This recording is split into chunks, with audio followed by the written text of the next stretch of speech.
Daily life. Although the daily lives of people in a big city and a small village might seem very different, there are many similarities. Everybody needs clothes to wear, and food to eat. Children need education, and the sick and elderly require health care. Some people live by themselves, but most live in families. People move from place to place, many people travel to work, or just for pleasure. Food what we eat depends on where we live. Some countries keep to their national style of cooking.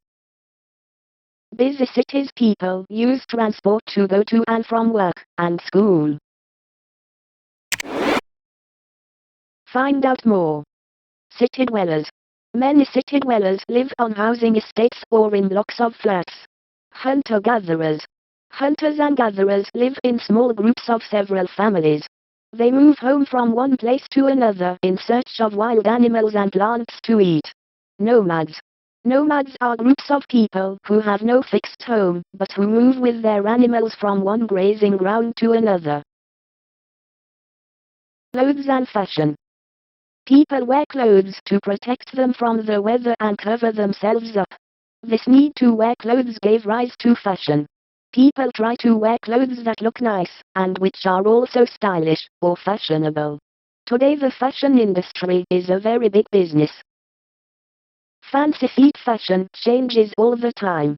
Some styles may seem very fashionable, but soon look outdated. World fashion. Many different countries have their own fashions and styles. Gallery of fashion. During the 20th century people's lifestyles and attitudes have changed greatly, and this has been reflected in the way we dress. Heavy, restrictive clothing has been replaced by more comfortable fashions, helped by the development of new materials. 1900s clothing. In the 1900s was formal and uncomfortable. Men wore frock coats or morning suits, with high, stiff collars. Women wore floor-length gowns, and corsets that pushed the hips back.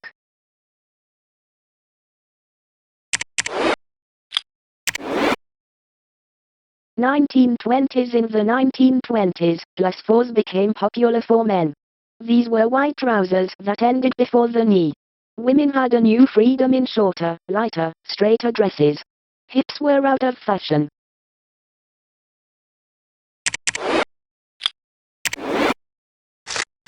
1930s. The Depression influenced fashion in the 1930s.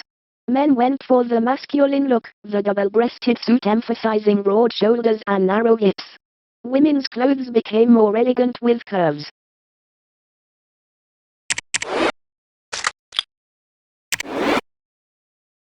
1940s. After World War II, the shortage of fabric meant that old clothes were recycled.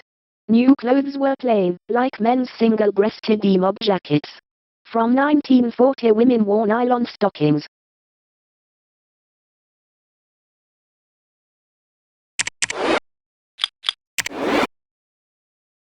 1950s. In the 1950s, men's suits became slimmer, with a long jacket and narrow trousers. Women's fashion was influenced by Christian Dior's new look in 1947, with full skirts and narrow waists.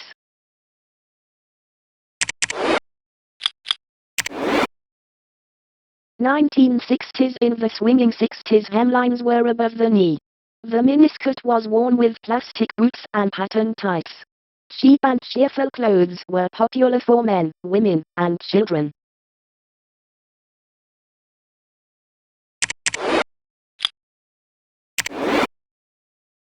1970s. By the early 1970s, most men preferred casual clothes to suits.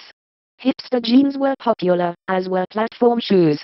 Women's and men's fashion was strongly influenced by the hippie movement. 1990s. In the 1990s, people created their own individual styles and dressed more casually in comfortable clothes. Loose, layered clothing in soft, natural fabrics is worn by men, women, and by children.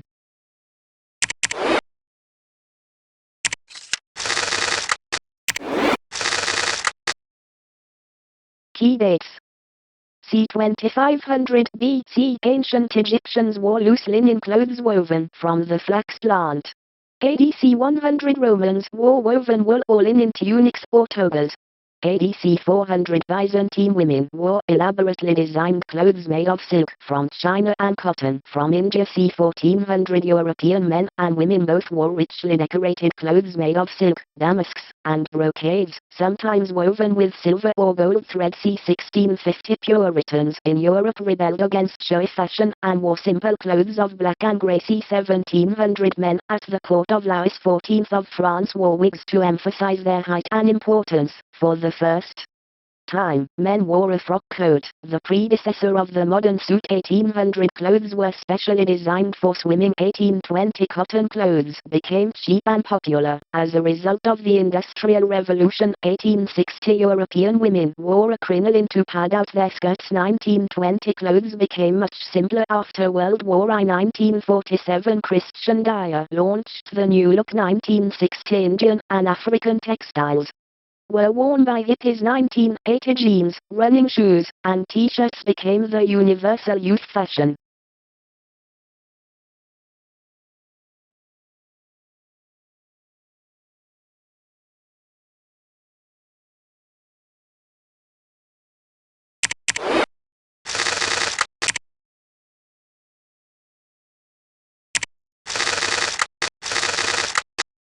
National costumes.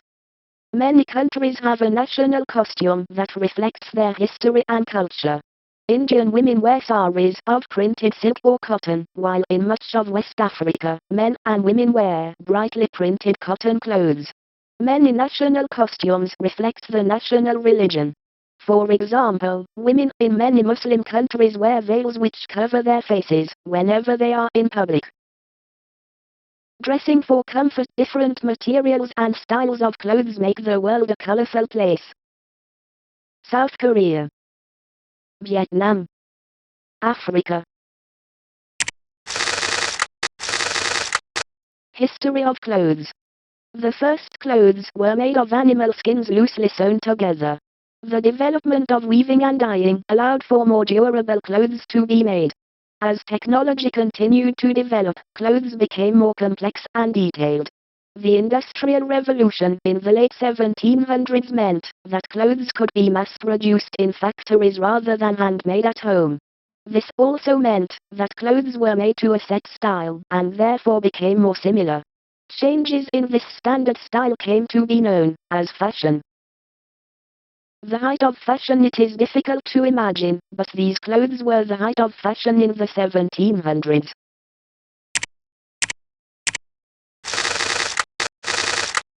Special clothes. Many people have to wear special clothes for their work. Sometimes these are uniforms which make them recognizable to the public, such as those worn by the armed services and the police. Firefighters and many industrial workers wear protective clothing because they are working in dangerous conditions. Members of some religious groups, such as nuns and priests, also wear certain clothes to identify themselves to other people. Firefighters work in extremely dangerous conditions. Their clothing must protect them against heat and smoke.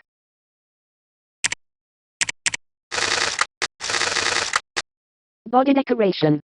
Hair color, clothing, and birthmarks may be part of a person's appearance. However, each society has different ideas about what makes the body beautiful. Many women and men wear jewelry to add to their appearance. In some societies, tattoos and scarification are considered attractive. Hindus often paint a red spot on their foreheads, called a tilak. It is a symbol of wisdom. Finger painting. Sikh brides have decorative patterns painted on their hands with henna plant dye.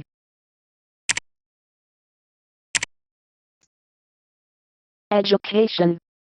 Education is the act of gaining knowledge. People learn new things at all ages, from the youngest child to the oldest adult. Children are educated at school from an early age. Some go on to study at a college or university. Many adults have training at work, educate themselves in evening classes, or study on their own. Aristotle was a teacher and philosopher. His ideas on teaching were a key part of university education for centuries. School-based developing countries often have little money to build schools, or to buy school books. Fact file. Adult literacy. The adult literacy rate of a country indicates how many adults over the age of 15 can read and write. The test involves the person reading and writing a short statement about his or her everyday life. In a rich country, such as the USA, the literacy rate is 99%. In a poor country, such as Djibouti in East Africa, the rate is only 19%, which means that 4 out of 5 adults can neither read nor write.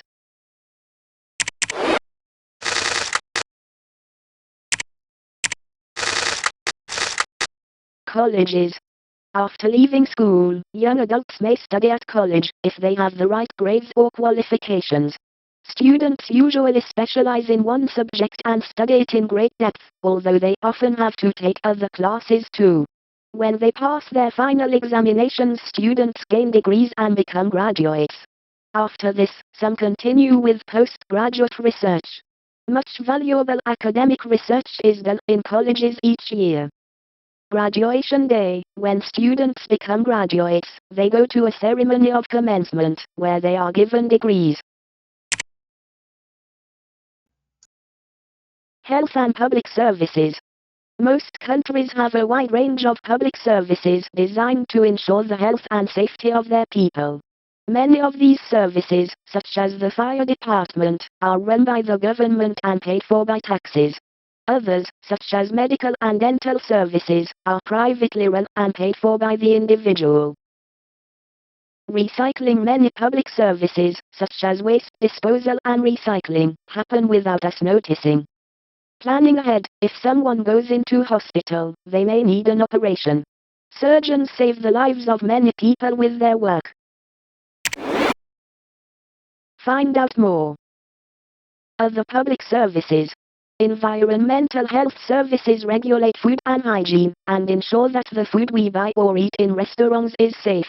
Health and safety officers make sure that buildings, factories, and offices are safe for people to live and work in. Local government makes sure that the roads are swept and rubbish is collected. The police keep law and order and arrest people suspected of committing a crime. Postal services deliver the post and collect letters and parcels for dispatch around the world.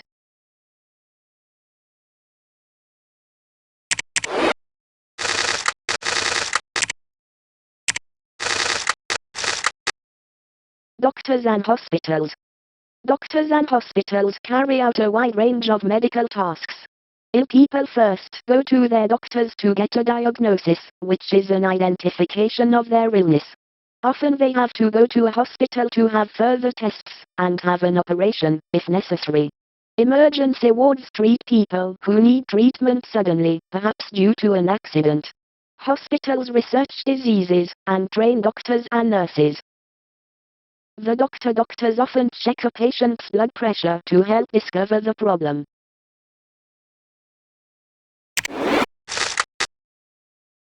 Fact file. Hospital terms. A cardiologist specializes in the heart and its diseases. A geriatrician is concerned with old people and their illnesses. A hematologist is concerned with diseases of the blood. An immunologist specializes in the human immune system. Intensive care is given to a patient at risk of losing his or her life.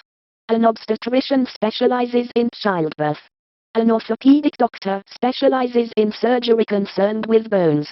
A pediatrician is concerned with children and their diseases. A surgeon is a doctor who operates on the human body.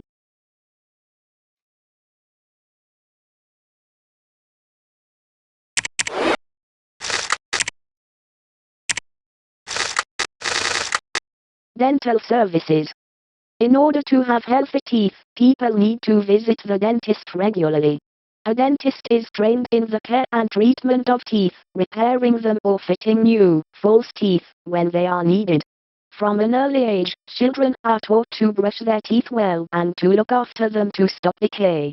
Without proper cleaning, teeth can get small holes called cavities, which the dentist needs to fill. The dentists are trained to repair teeth. They have an assistant who works with them. Emergency services. In an emergency, such as an accident or a fire, the emergency services are called to help. The fire department is skilled in fighting fires and in saving human lives. It can be a very dangerous job. The ambulance service rushes people to the hospital in an emergency. The ambulance staff, also called paramedics, give medical aid to patients until they are taken to the hospital for proper treatment. Saving lives. Firefighters often risk their own lives in dangerous situations to save other people.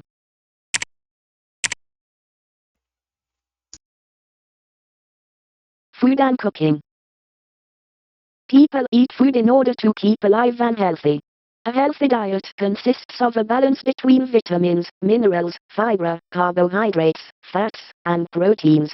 Chefs use great skill to make food more appetizing by mixing together many different ingredients. A bit fishy. Fresh fish is a good source of protein and vitamins. Some people even say that it is good for your brain. Top chefs wear taller hats to show that they are more experienced. Find out more. The Stone Age. As long ago as the Stone Age, people roasted meat on spits and baked bread. Stone Age bread was flat like a biscuit and hard on the teeth. The flour often contained bits of grindstone. Ancient Egypt. The pharaohs of ancient Egypt were buried with a good supply of food and drink. This custom gives us a good view of their menus. Tutankhamun's grave contained spiced beef and mutton, jars of wine, a variety of fruits, and 11 baskets of watermelon seeds, perhaps his favorite snack.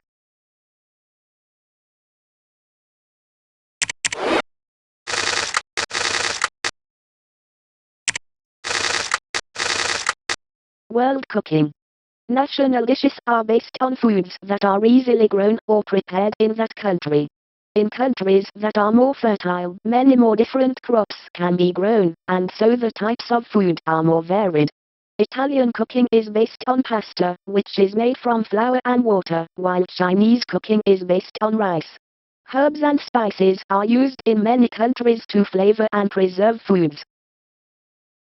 Different tastes. Some countries have a particular style of cooking which has become very popular. English meal. Thai meal. Japanese meal. Special foods. Many people have a religious or moral reason for not eating meat, and only eat vegetarian food. Some people, called vegans, take this idea further and do not eat any animal products, such as milk, eggs, or butter. Followers of the Hindu religion believe that all animals are sacred. Hindus do not eat beef, and many are vegetarians. Jews keep a special kosher diet, and Muslims do not eat pork. Vegetarian food. Some people believe that vegetarians are much healthier than people who eat meat.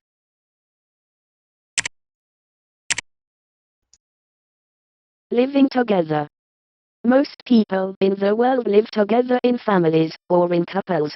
However, as people live longer and more marriages end in divorce, the number of people living by themselves is steadily rising. Types of families and marriage arrangements vary from country to country, according to many religious and cultural differences. City dwellers. Many millions of people live in a relatively small space in busy cities. Hunter-gatherers live in small groups of several families. They often move their home to find animals to eat. Find out more. Communes. In Western society, most families have separate homes. Sometimes, a group of people or families live together and share everything. This is called a commune. Kibbutzim. In 1899, a special kind of commune called a kibbutz, plural, kibbutzim, was developed in Israel. This is a settlement around a workplace, usually a farm, where the workers live together and raise all their children together.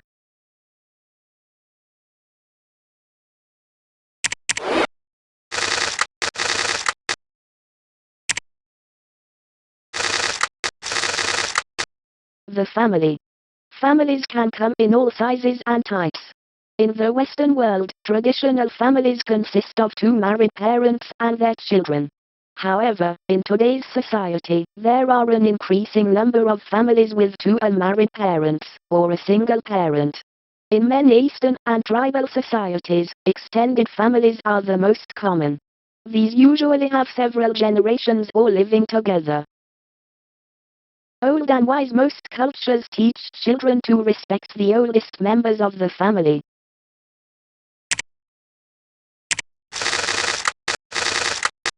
Marriage.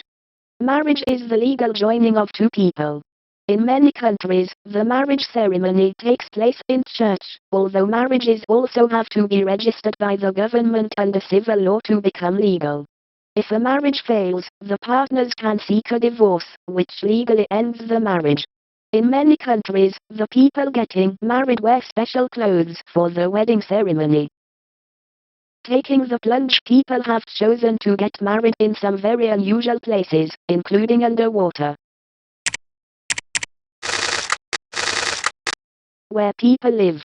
Most people in the world live in houses, or in flats in larger buildings. In some countries, housing is in short supply, and people have to live in overcrowded accommodation, or share with other family members. Some even have to live on the streets. Nomads are people who have no fixed home, but move with their animals from one place to another, in search of food. Nomads also move to places where their animals have plants and grass to eat. Travel. People travel for different reasons, to get to work or school, to visit another country, or just for the pleasure of experiencing different places and people. 100 years ago, travel by land was slow, and people traveled by ship.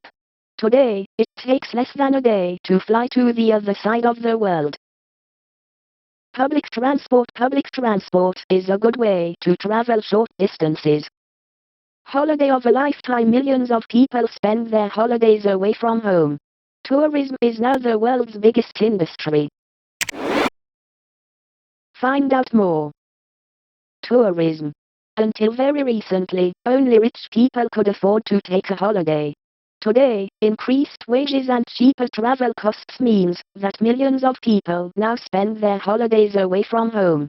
Tourism is the world's biggest industry, with more than 560 million tourists in 1995. Many countries in the developing world earn much of their income from tourism, but the growth of tourism is causing both environmental and social damage.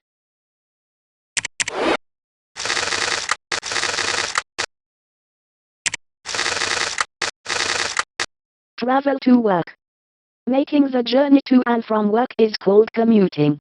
Every day millions of women and men make the same journey from their homes to their places of work, and back again at the end of the working day. Because many people travel to and from work at the same time, there are more cars, buses, and trains at certain times in the day. This is called rush hour, and can be very busy. Getting to work. Getting everyone to work on time can be a difficult job for public transport companies. Migration. When many people move from one place to live in another, it is called migration. People move house for many different reasons. Some move from the countryside to the city to look for work and food. Other people have to leave their own country to run from persecution and poverty. The biggest migrations take place during times of war, when people leave their homes to escape fighting. On the road, when people migrate they often travel thousands of miles to find their new homes.